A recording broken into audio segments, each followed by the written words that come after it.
Ipagpaumanhin na ho ninyo at naghihina na ang boses ng ating Paumanhin, Senador. Nagkaroon lamang ng problema sa mikropono. Pero, makinig kayo mga kababayan ko. Gusto ko lamang ituwid ang mga walang batayang pag-aakusa sa akin noong nakaraang panahon na ako daw ang may sala sa pagkamatay ng aking general. Hindi po totoo yan!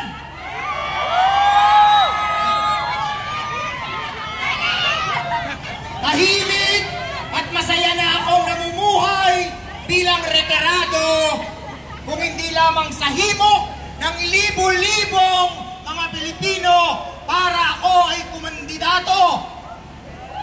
Kahit na noong revolusyon, hindi ko gustong maging presidente. Maging si Apolinario Mabini ang nagkudyok sa akin na tumakbo. Paano ko tatanggihan ang mamamayang Pilipino?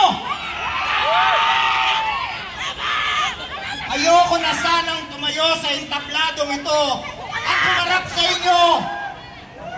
Kung hindi lamang ang gobyerno ay nagkakandaugaga sa pamumulitika.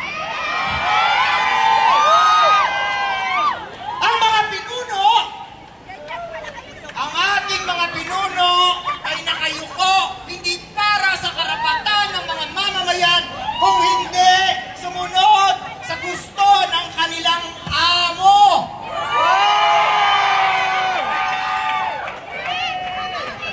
Kaya mga kababayan, huwag nating basta kalimutan ang kasaysayan ng ating pagka-Pilipino.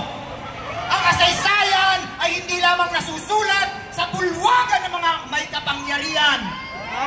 Ang kasaysayan ay isinulat magmula sa mga pelikula at ang pelikulang ito ay sumasalamin sa ating pagka-Pilipino sa panahon ng nakaraan at panahon ng kasalukuyan. Mga kababayan ko, maaaring ang iba sa inyo o karamihan sa inyo ay matagal nang hindi pumupunta sa sinihan. Pero ito na ang tamang panahon!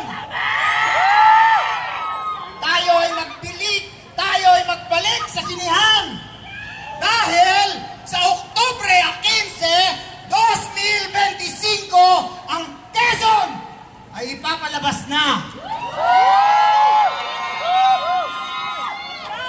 Kailangan nyong magmuni-muni at kailangan nyong matuto sa mga pagkakamali ng mga unang politiko. Dahil sinasabi ko sa inyo, ang ating bansang Pilipinas, napakaraming politiko. Napakarami! Pero, iilan lamang ang tunay na may puso at may pagmamahal sa ating bayan. Kaya ako, si Emilio Aguinaldo, sa Oktubre 15,